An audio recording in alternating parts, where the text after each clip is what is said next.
కాడి మోస్తే కాడి ఎక్కడ పెడతారు? మెడ మీద, భుజాల మీద.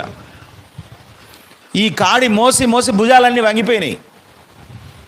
సాతానుడు కాడి మోపి మోపి జీవితాలను కృంగదీశాడు, జీవితాలను నలగొట్టేశాడు, జీవితాలను వాడు నాశనం చేసేశాడు.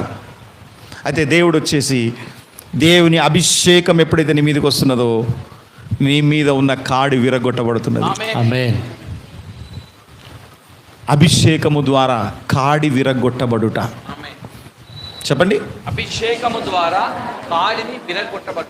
కాడి విరగొట్టబడుట.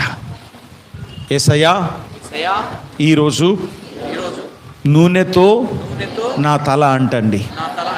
నా మీద ఉన్న ప్రతి సాతానుడు మోపిన కాడిని విరగొట్టండి.